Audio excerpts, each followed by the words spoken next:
Before we jump into our presentation, we just want to do a quick mortgage minute. Sam, are you prepared for that? Yes. Okay, go ahead, take it away. Thanks. So rate update real quick. Pretty much for all of March, rates have been trending down. Today was the exception. Bad day for rates, mostly just because the stock market did really well. People are pulling money out of equities or out of treasuries and putting them into equities. So a little bit of a bump today, but we're still mid sixes. You can get upper fives with good credit and maybe paying a point.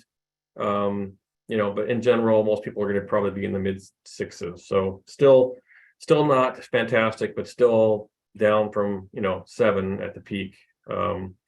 And we got the new agent marketing playbooks in just today for April. Deanna and I will get these out in the next week or so. A few of the highlights, there's an article, kind of an introduction to Chat GPT, which is the AI that everyone's buzzing about, and I would strongly recommend everybody gets their toe in that pool. AI is a really good tool. It's not going to do everything for you, but if you use it the right way, it can save a lot of time. Even if a client emails you and says, hey, what are some things I need to look out for as a first-time home buyer, you can go into Chat GPT, said, give me a list of the top 10 things a home buyer should look out for, and it will give you perfect grammar, common sense, make sense, a list of 10 things you can just copy and paste, and you can change it and make your own. There's also 13 different email templates specifically targeted, for a real estate agent to use. And there's also an article about Doors Open Connect app.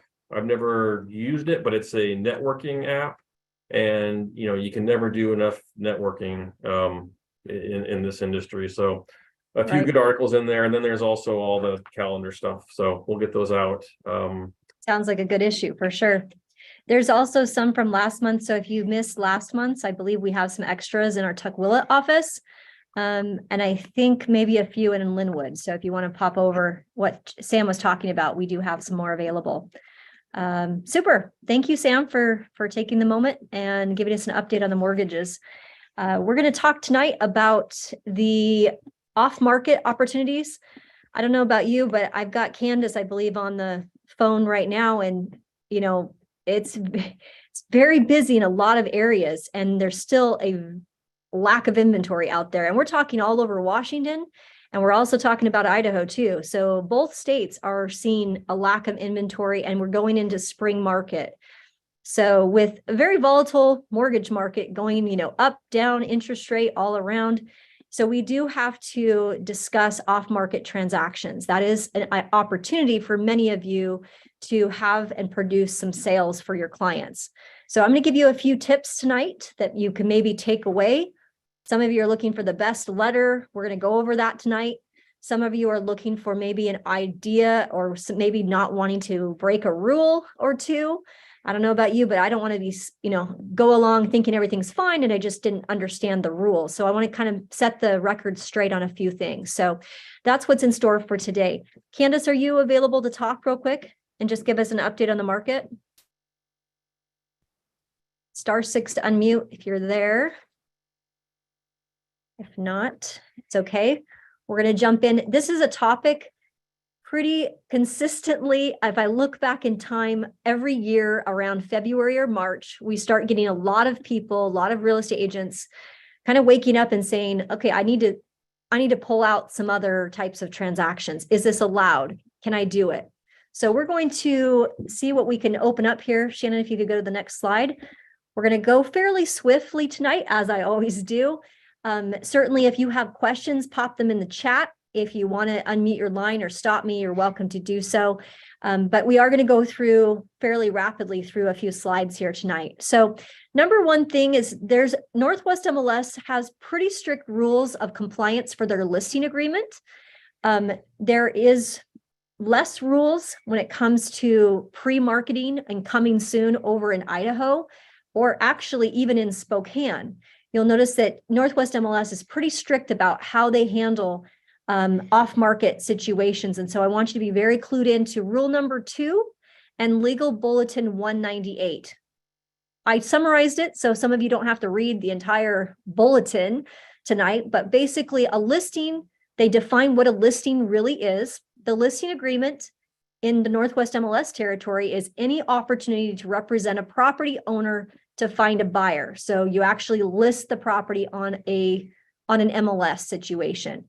So that particular situation has to be listed. There is a listing paperwork. You are using the Best Choice Realty 1A. The reason we have a 1A that we designed is so that it would be applicable to all the areas we service. We service all the areas in Washington now. And so our listing agreement is applicable to all the situations, and it also is compliant with NWMLS rules. And it would also work down in Vancouver and in Spokane. So please use the BCR 1A. But that requires you to list it at 5 p.m. on a certain date, and there cannot be any blanks on your listing agreement. So watch that. If there is a blank, somebody could swoop in and take a listing from you. I would hate to have that happen. It happened to one of the agents a few years back because he did not put in the actual date that it was going to go live on the market. So be sure there's no blanks. The other thing I wanted to mention when I'm talking about rules and legal bulletins, I received this question for the last week or two because Jenny in our transaction support team, she's actually asking for buyer agency agreements. And there's a reason for that, because many of the brokerages are tending to go in that direction. And we are starting to see that rise up. I expect that the Washington state governor, they will be modifying the law of agency pamphlet. And they're most likely, no promises, but I think they're leaning this direction to mandate buyer agency agreements. So we're asking you for the buyer agency agreement, but mostly we're not holding up your pay or causing any conflict. We're just trying to remind you and get you in a habit of putting a buyer agency agreement in front of your client, in front of your buyer sooner than you may have in the past. So those of you in Idaho are already used to using buyer agency agreements. But in Washington, please consider maybe you introducing that into your prospecting activities. So we're going to go right into it with some scenarios. Some of the conversations that I see on the Washington State, real estate Facebook group, other blogs that I belong to is really kind of a conversation between what's wholesale versus retail. Are we allowed to do off-market? And the answer is yes, we can do off-market transactions, but we need to use the right forms. If we are taking a listing agreement, and for example, maybe we're just not ready to go on the market, you will need to extend the listing agreement. You can simply do that with a Form 18. A Form 18 amendment would extend our listing agreement or any listing agreement for that matter. So in order to avoid fines or fees or any kind of issues that might come up because of not following the rules in the Northwest MLS territory, you want to extend the listing agreement in those circumstances. But here are some very common scenarios. In fact, one of them just happened to me this morning. I had taken a listing agreement and it was an estate sale. I was working with the trust. The trustee was wanting to get on the market. They did an auction to sell all of the personal belongings, and they were ready for professional cleaning. And all of a sudden, one of the heirs decided that they want to buy the house. So the heir contacted me, probably is going to need to get pre-approved for a loan, but we have a listing agreement. And it's not quite ready to go on the market yet because they have to get their affairs in order as far as who's buying what out of the property. They have some vehicles and some other things that need to be adjusted. So I'm in a position where potentially I could do it off market, basically let that 30 days expire and do an off market with this potential trust, or I could extend my listing agreement, and I need to have that discussion with them about the pros and the cons about doing it off market or selling it to one of the brothers that is wanting to purchase mom's house. So we go back to sale to identified buyer. Thank you, Shannon. The owner wants to negotiate the terms. So in this case, they want They want me to write the purchase and sale agreement. They want me to oversee the inspection process. They want me to represent the seller in the seller's best interest. So in this case, let's say I just didn't want to extend my listing agreement that was going to go on the market next week. And I did want to sell to the identified buyer. In this case, the buyer would be the brother. Then I would use a Form 47 because the owner is not seeking the broker's assistance to market the property. So I'm not going to be doing staging. I'm not going to be doing cleaning. I'm not going to be doing a typical listing of the property, which means there's not going to be an MLS number. And I really should be using some sort of attorney review language or suggested off-market, for off-market opportunities to really address any potential legal pitfalls. In my case, I'm dealing with a lot of people that, oh, you sided with the sister or the brother. This is a very, very kind of touchy situation. So anytime you're dealing with these types of off market, it might be a little hairy or it might be a bit confusing for all of the people. So my advice to you is to protect yourself and protect the firm. Please consider using not only the typical addenda in your purchase and sale agreements, but you may also want to consider using a 22RA. Again, this would be Washington state form numbers that we're discussing right here. Certainly in Idaho, it would be a different type of set of rules that we would be following. You also have the opportunity of reporting, and it is required. The state of Washington allowed Form 47 several years back when we had a lack of inventory. In fact, it was back around 2017 when we had this challenge, even starting that back then. And so when they created the Form 47, they kept a very serious look at what were the risks associated with selling to an off-market individual or selling to an identified buyer. And the risk was they did some tests down in California in areas where there was an MLS and they could track some very, very important, sales of what transpired by not going on the market versus going off market. And what they found is that potentially a seller could lose upwards of 20 to 25% of that value by not putting it on that open market. So it made a lot of people nervous. And that's why there is a provision in Form 47 that discusses if you do, Mr. or Mrs. Seller, in my case, the trust, if we do go ahead and not sell on the market, potentially there is a loss of the estate in my case. And does the estate, does the sister and the brother and the people making decisions about this potential sale, are they okay with that? And so Form 47 does protect you. It has a provision in that section. I always highlight that section on the Form 47 because I want to make sure that I have given proper advice.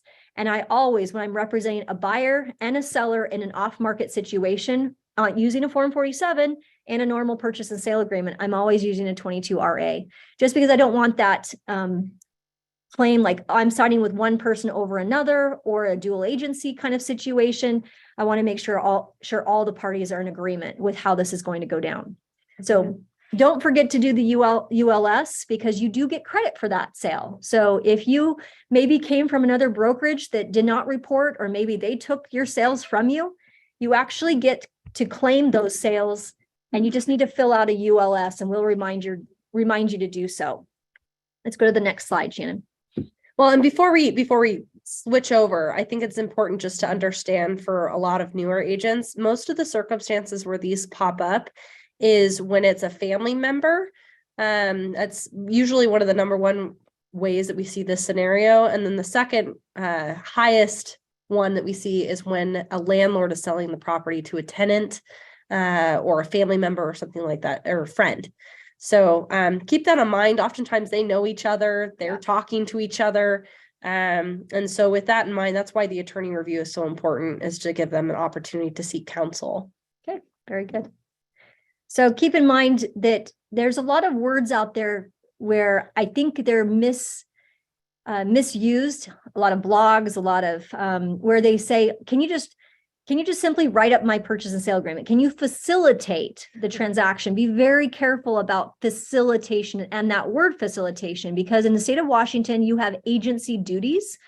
And those duties are not just, I'm just going to write it up for you. It does not work that way. Anytime you represent a buyer or a seller and you are using Best Choice Realty's name on that purchase and sale agreement, you put the firm at risk. And it can lead to a lot of adverse consequences. Luckily, knock on wood, we have not had any kind of complaint involving this, but I think it's because we do a lot of training. And many of you, if you've never done an off market, you usually reach out to me and we talk about the forms and the protection that's needed and how to write it up so that you're protected and you make sure that you're conversing with your client appropriately. The next scenario that comes up a lot is I want to do an off market transaction, Rochelle, but the seller is for sale by owner. You know, they've got maybe they put it on Zillow, maybe they put it on their own. I mean, I even drove by a place here in Idaho, and it just had on their house. I mean, they put like this big, huge banner. And it said for sale by owner. I was like, okay, they're seeing that they think that they can basically do it themselves. Maybe it's a location where a lot of traffic's driving by, and that seller maybe thinks that they can find the buyer on their own. In this scenario, you can represent the buyer and the seller cannot be represented. That is perfectly okay. So in this scenario, a specific client knows what they want in the property. The buyer needs representation. And so it's similar to a for sale by owner situation. You just got to remember, you've got to negotiate and you need to share with the buyer your worth. When you write up the purchase and sale agreement, this would also not have an MLS number associated with it, but you don't forget to use a Form 41C and negotiate your compensation. In Idaho, you would want to make sure that you write that into the contract of how you're going to be paid to represent the buyer in this case. Because there is no listing agreement, there would not be any listing input that would be necessary, but you can report the sale just like the others with the ULS, so you get credit. And I think that's very important as you're building your business, especially those of you who are newer. You need to get credit for those sales, but it also helps with appraisals. When appraisers are looking for comparables, they also have that rich database they can refer to. And that was a reported sale that often will help a marketplace increase in value when something like that goes through. Yeah, and I think one of the big things that we hear when this scenario happens is the key word is bring me a buyer. You know, I'll pay a commission if you bring me a buyer. I don't want to put it active on the market. Just do you have an investor that wants to buy it? And so I don't have to put a sign up. I don't have to have people traipse through my house. Those are type of the scenarios that this would apply for.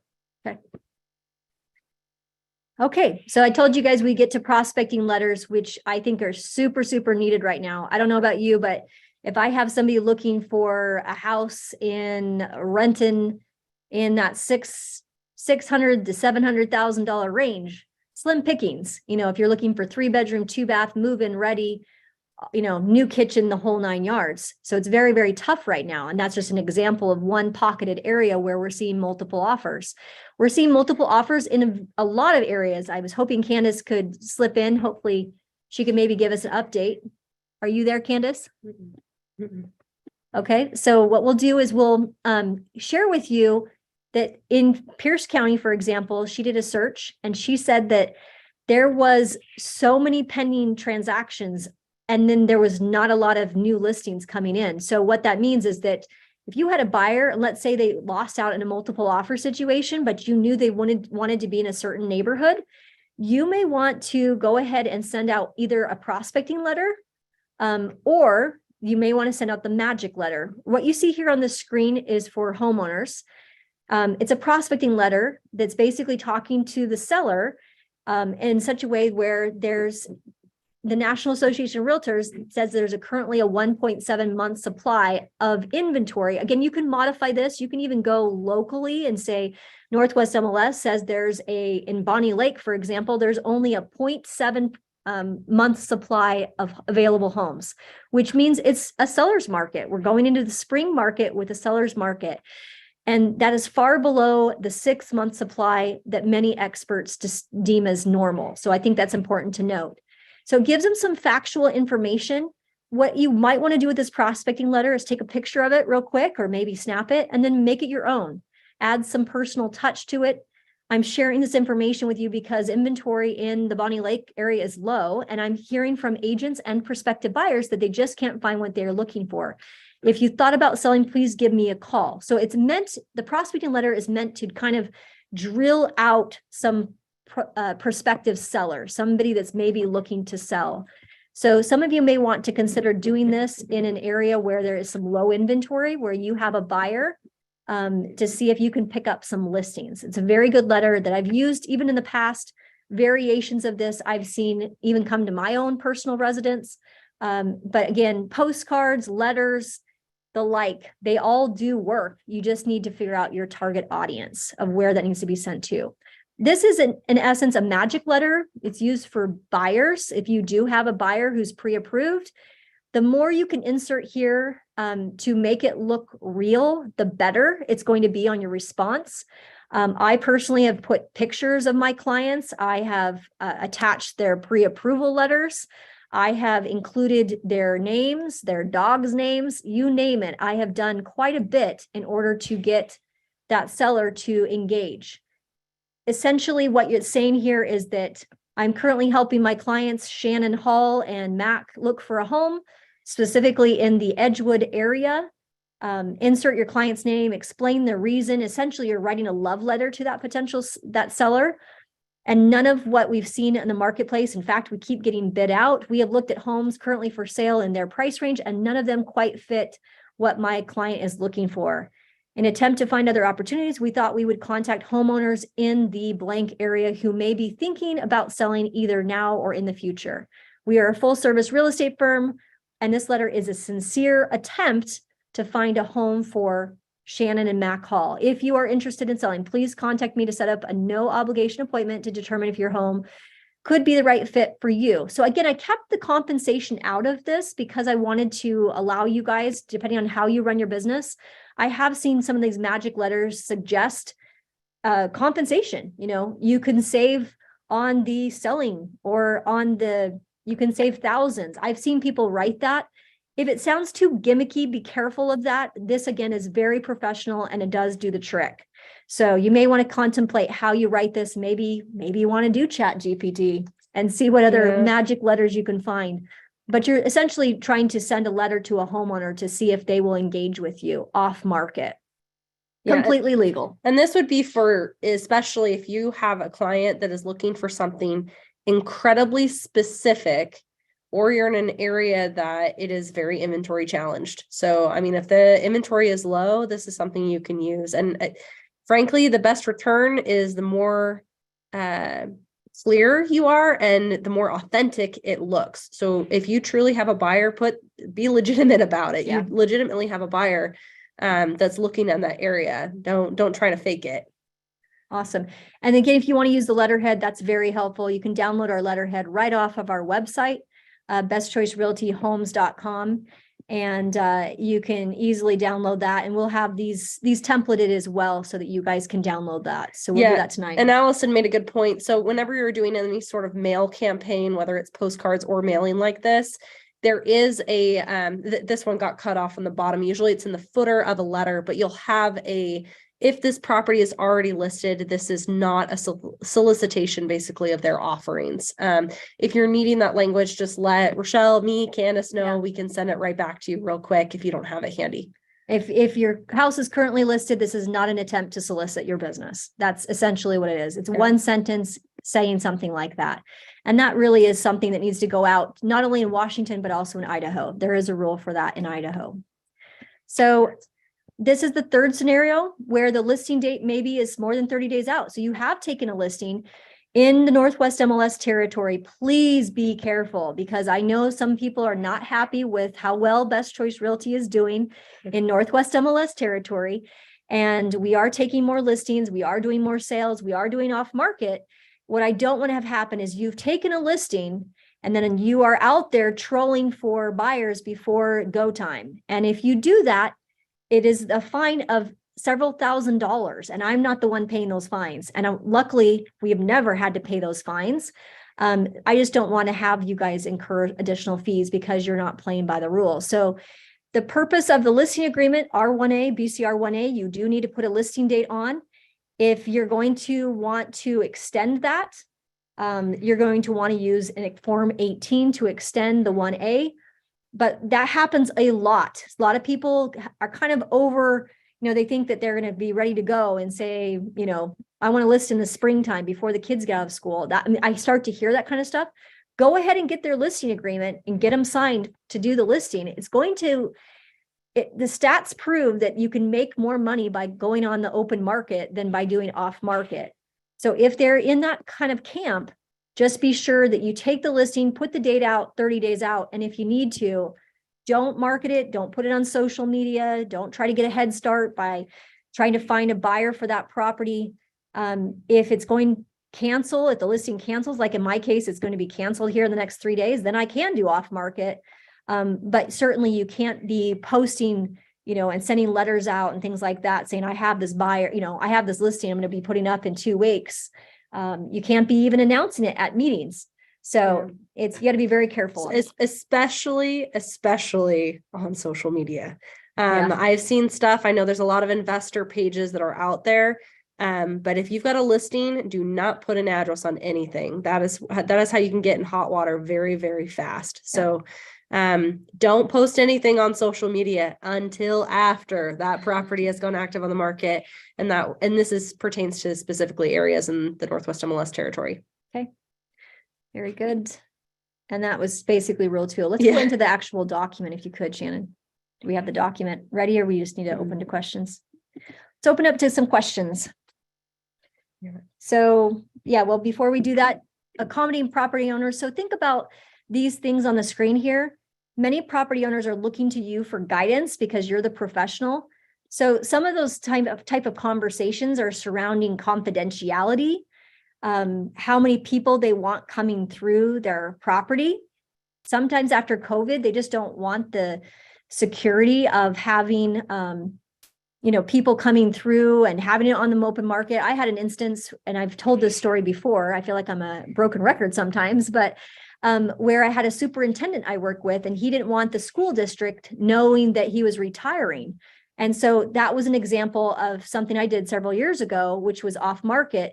He was thinking he was going to list the property, but he actually felt much more, he wanted to have the confidentiality and certainly the security of not putting his house on the open market. And he was okay with potentially losing money because he was more concerned about confidentiality and security than going through the process of putting it on the market. So that was off market, and we secured a buyer for him. The appointment on only showings, we have a situation, Shannon and I both have this, I don't know why we have people that are dying lately. I know. A lot of deaths we're taking on, where we have it on the market right now, but we are accommodating the property owner. It's a listed property, but we've made it appointment only showings. And we contemplated doing off market as well. We could have gone that way, but the estate is choosing not to go that direction. They want to get full market value. So again, those are decisions that have to be made by the seller, but considering appointment only showings, that might be the way to get a listing and not do open market and just make it that way and get people in that way, that would drive the price up. Having a key box or not having a key box, that sometimes freaks people out. That might be where I go off market versus on market. Undisclosed seller, you can do a listing agreement and have the seller's information undisclosed if you're wanting to know how to do that. I have done that many, many times. So you can have a listing and have undisclosed seller information. So if they're saying, I think I just want to go off market, maybe you want to coach them through, let's put it on the market, but let's make your information undisclosed. We don't even have to put a property address if you're trying to market something as well. I don't know if you guys knew that. So the property address can be XYZ basically, and you may not have seen that many, but I have sold properties that way. And it can be done. So depending on the situation, you need to ask enough questions to your seller. And ultimately, if you're representing the seller in the best fashion, whether it be in Washington, Idaho, you need to ask them enough questions to understand what will net them the highest value for the least amount of hassle. And that's usually the best policy to go forward with. Yeah, it off market can sometimes be perfect for certain circumstances. So I hopefully you're not scared by off market after this call, but I think it pertains and it's very applicable and very helpful in circumstances, but we just have to be very careful and make sure we do it properly. If you have any questions about your certain circumstance, I mean, I know we've got some time here for questions right now, but you're always welcome to call us. I know we've got a couple things that come through, so let me just read through some of the chat questions that came through.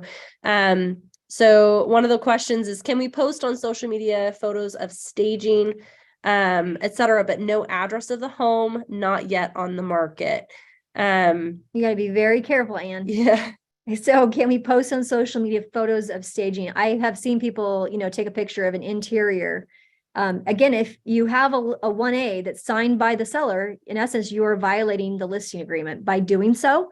If you don't have a listing agreement, there's nothing wrong with saying, hey, this is the seller is interested in seeing if they can get a buyer for their home.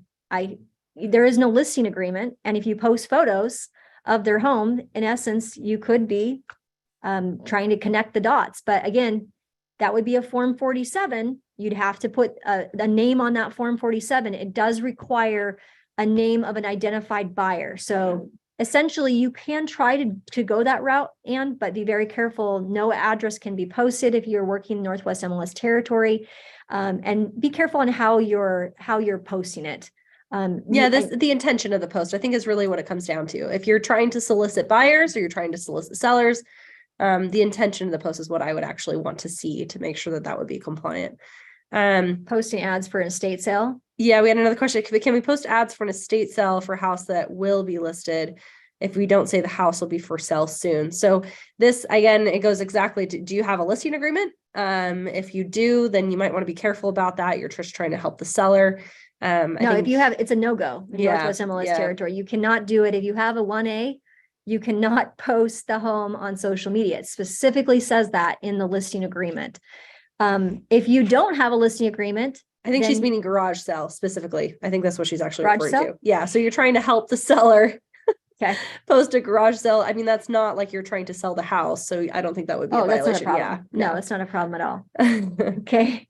All right. Thank you for clarifying, because we do a lot of estates lately. So it's top of our mind.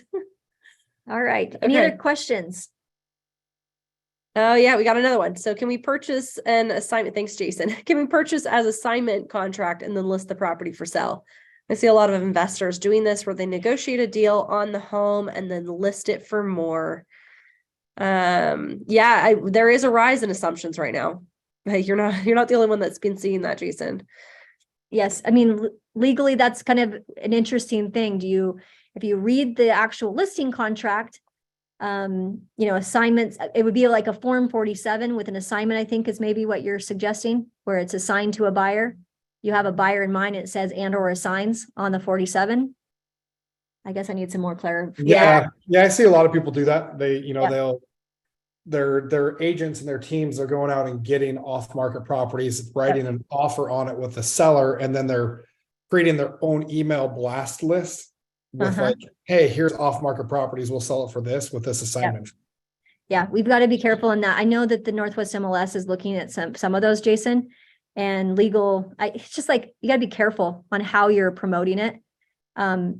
If the seller is okay with losing money potentially and not going on an open market, that's where it becomes interesting, is how that Form 47 is interpreted in that type of way. Have I done it? Yes.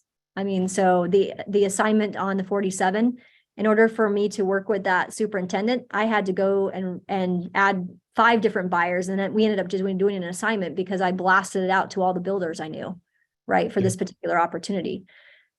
This is not the case in commercial. So if you're a commercial agent, there's nothing wrong with doing off market. In fact, that's very common. So builders, developers, commercial, all are exempt from the Northwest MLS rules. So it becomes kind of this awkward play. So I would just be careful on how you promote things and what you send out and what list you're sending out to, so that you don't get caught up in People get very nasty. Yeah, I mean, the MLS where the intention is to be very cooperative. I mean, that's a cooperative MLS is what they call themselves at the Northwest MLS. So if anybody kind of sniffs out anything that just does not align with that, they get very angry very quickly, and they are very quick to hit the whistle. I have some examples. It might be helpful for me to post with the recording. I'll post some examples that I've seen, Jason, that are okay to do. That might help you. That have already been, ran by the Northwest MLS legal team. That might help. Yeah, that's cool. I'll send you some of the ones that I get as well with the contracts that I've done on few that I've seen, like how they rate them up as their assignment. I know all of these hard money people, they do that, right? Like yeah, I think that would be helpful for the best choice brokers to see, what are some okay things to do and what's not okay. So I'll go ahead, and when we record this, we'll go ahead and attach that to the recording as well. So if you could send that over, that'd be great, Jason. Perfect. Okay. Any other questions?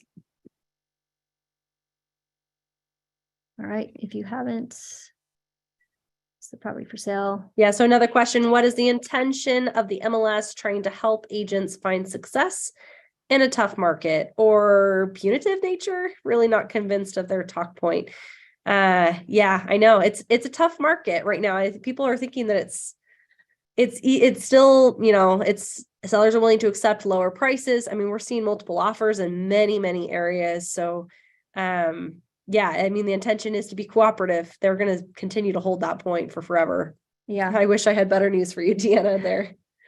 Yeah, but I think the important thing to also note is that we've also acquired over the years, since the Form 47, and because we held the line on the cooperative nature of Northwest MLS, we have been able to bring Zillow. If you remember back before 2017, Zillow was actually competing with us, and people were getting fined because they were doing coming soon on Zillow. And now, since Zillow is a brokerage and subscribing to Northwest MLS rules, no longer in that area can they do coming soon. So that ceased as well, which I think was a good move, and it definitely evened the playing field. So while I see it's kind of like confusing when one state does one thing and one MLS does one thing, and yet here we are in the west side of Northwest MLS are not able to do coming soon. There are some kind of pros and cons of both types of camps. So I can argue it both ways, and certainly we play on both sides of that rule. But yeah, I feel you. I mean, it's challenging to kind of navigate those types of. Yep. Just be careful. systems. And if you have a question or you want to run something by us, we're always happy to take a look at it, make sure it looks good, and there's no room for error or any sort of fines or anything like that. So. Okay, wonderful. All right. Well, we're going to wrap tonight. Thanks again for taking some time out of your busy day. Don't forget to get those letters and start sending some things out. We also just remind you guys, next week, I think it's at the end of this month, is the end of our diaper drive and formula. So I will say this before you guys go. I went to Costco. I obviously know Babies for Homelessness needs a lot of formula, because I talked to the founder of Babies for Homelessness, and she's like, we're having a hard time with, I guess, lack of inventory of formula. Yeah. They would only let me buy 2 things of formula, you guys. And I don't have kids anymore. And I had to get Costco manager to come up and made me take all of my formula that I was getting for the drive, taken back to for other babies. So I do know that there's a need. If you guys could just stop by the office or drop off some formula or a package of diapers, that would be fantastic. We are trying to get quite a bit of formula and diapers over to Babies for Homelessness. So any offices, or if you want to drop off a check, and we'll go ahead and try to buy some more formula or some more diapers, I'm happy to do that, but we definitely want to support that cause. So have a great week, you guys. Thanks again for your participation. Thanks, you guys. Have